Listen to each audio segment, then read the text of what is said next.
నమస్తే, welcome to our channel. ఆంధ్రప్రదేశ్లో జరిగినటువంటి లిక్కర్ స్కామ్ రోజుకో మలుపు తిరుగుతుందని మనం చెప్పుకోవచ్చు. మరి ఈ స్కామ్లో మొన్న బయటపడ్డ పేర్లు ధనంజయ రెడ్డి, అదేవిధంగా కృష్ణమోహన్ రెడ్డి.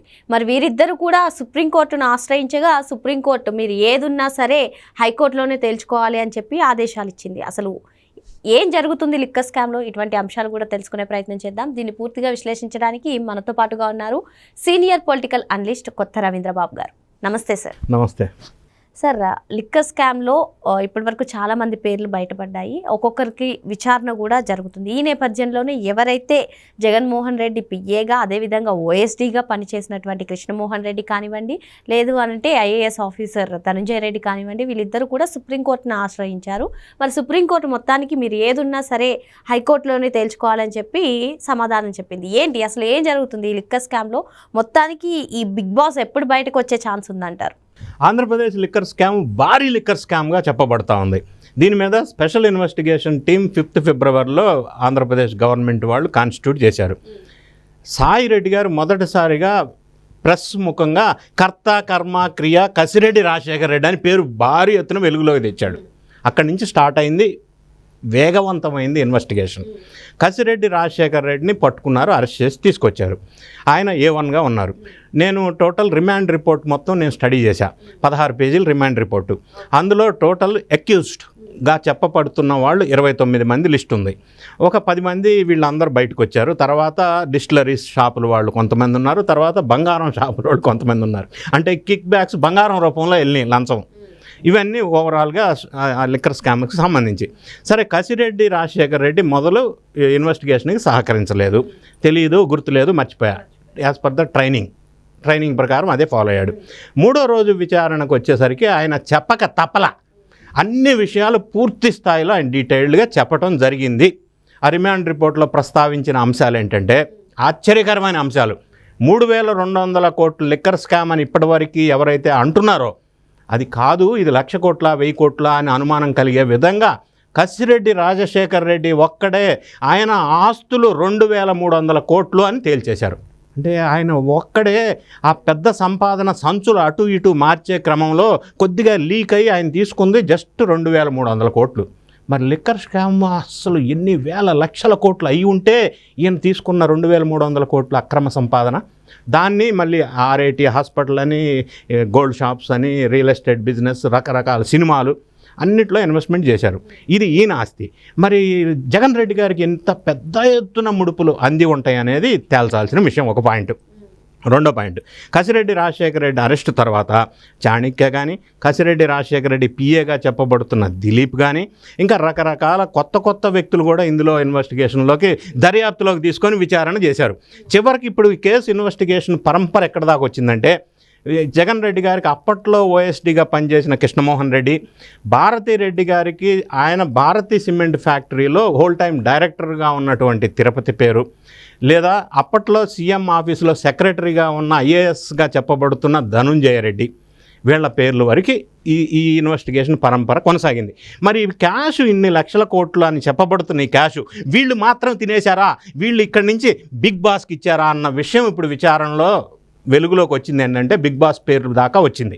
సో ఇప్పుడు ఇంకా పూర్తి స్థాయిలో డాక్యుమెంటరీ టెక్నికల్ ఎవిడెన్సెస్ కోసం విచారణ వేగవంతం చేశారు.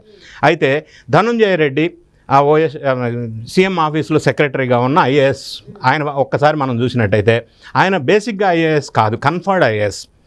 ఆయన ఎక్కడో అండమాన్లో ఉన్నటువంటి వ్యక్తిని వైఎస్ రాజశేఖర రెడ్డి గారు ముఖ్యమంత్రిగా ఉన్నప్పుడు ఆ కడప ప్రాంతానికి సంబంధించిన వ్యక్తి మన రెడ్డి కదా అని తీసుకొచ్చి ఆ స్థానం కల్పించాడు.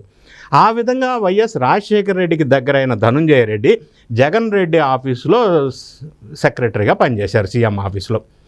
ఆ విధంగా పనిచేసిన సందర్భంలో భారీగా బయటికి వెలుగులోకి వచ్చింది ఏంటంటే, జగన్ రెడ్డి గారిని ఎవ్వరు కలవాలన్నా కూడా ధనంజయ రెడ్డి గారిని ప్రసన్నం చేసుకోవాలా అంటే డోర్ యాక్సెస్ అంతా ఈయనకి ఇచ్చారు.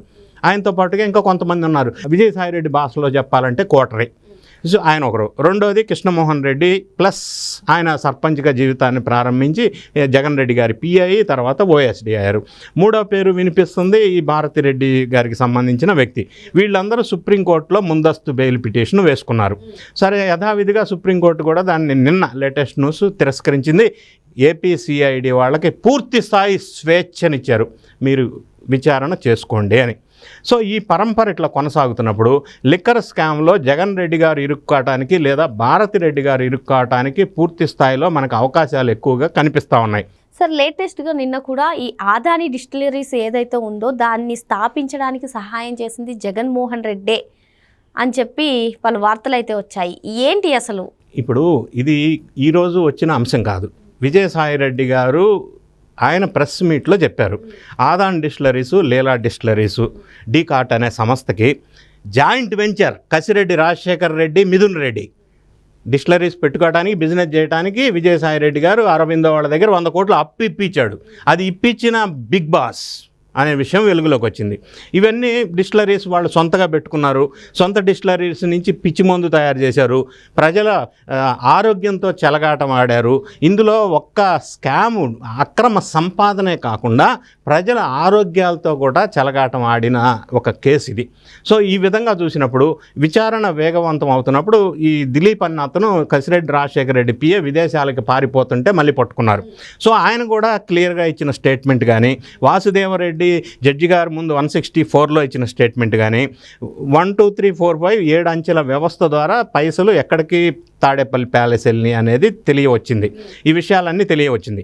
ఇంకా కొత్తగా వెలుగులోకి వచ్చిన అంశం ఏంటంటే ఇది ఆల్రెడీ కంటైనర్లో విదేశాలకు వెళ్ళిందని ఒకటి, యూరోప్లో ఒక బ్యాంకునే అక్వైర్ చేశారని బిగ్ బాస్ వెలుగులోకి ఇప్పుడిప్పుడే వస్తూ ఉన్నాయి. అంటే ఈ అమౌంట్ని ఇన్వెస్ట్ చేయడం కోసం. ఇది ఇట్లా ఉండగా ఇంకొక ఆశ్చర్యకరమైన సర్ప్రైజింగ్ విషయం ఏంటంటే సుప్రీంకోర్టులో కసిరెడ్డి రాజశేఖర్ రెడ్డి అనే ఒక వ్యక్తి పిటిషన్ వేశాడు. ఆ పిటిషన్ సారాంశం ఏంటంటే ఆంధ్రప్రదేశ్ సిఐడి వాళ్ళకి హైదరాబాద్ వచ్చి నన్ను అరెస్ట్ చేయడానికి అసలు అధికారం లేదు, హక్కు లేదు, ఇది వాళ్ళ జ్యూరిడిక్షన్ కాదు అనేది ఇప్పుడు లేటెస్ట్ న్యూస్. ఎందుకు కాదు సార్, ఇప్పుడు ఇన్వాల్వ్ అయి ఉన్నట్లయితే ప్రభుత్వంలో పనిచేసిన వాళ్ళు కానివ్వండి, ఎవరైనా సరే సిఐడి విచారణ కానివ్వండి, అరెస్ట్ కానివ్వండి, ఏదైనా చేసే అధికారం అంటే ఆంధ్రప్రదేశ్ సిఐడి వాళ్ళు ఆంధ్రప్రదేశ్లోనే అరెస్ట్ చేయాలా, నేను తెలంగాణలో హైదరాబాద్లో ఉంటే నా దగ్గరికి రావాల్సిన హక్కు, అధికారం, జ్యూరిడిక్షన్ లేదనేది సుప్రీంకోర్టును ఆశ్రయించాడు.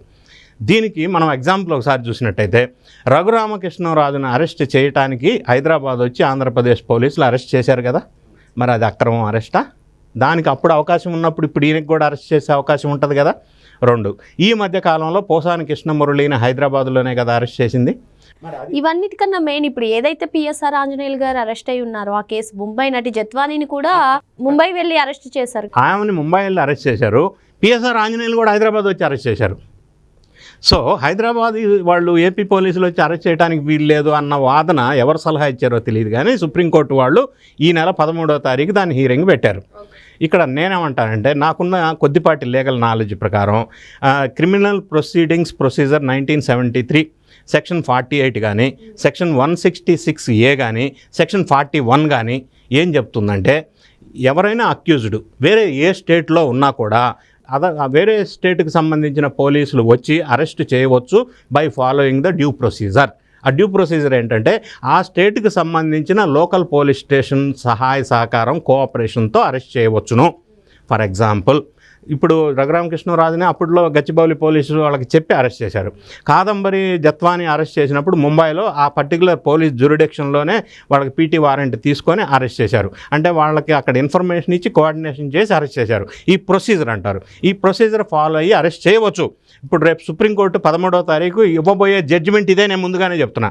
అంటే ఇటువంటి కేసులు వేయటం వల్ల వ్యూహం ఏంటి అంటే ఈ కేసు నుంచి తప్పించుకోవాలనా, లేదా ఇంకా డిలే అవ్వాలనా, లేదా సుప్రీంకోర్టులో చాలామంది పెద్ద న్యాయవాదులుగా చెప్పబడుతున్న వాళ్ళు డబ్బు సంపాదన కోసం ఈయన్ని మిస్గైడ్ చేశారా కసిరెడ్డి రాజశేఖర్ రెడ్డిని అనే డిఫరెంట్ యాంగిల్స్లో ఆయన ఏసీ ఉండవచ్చు.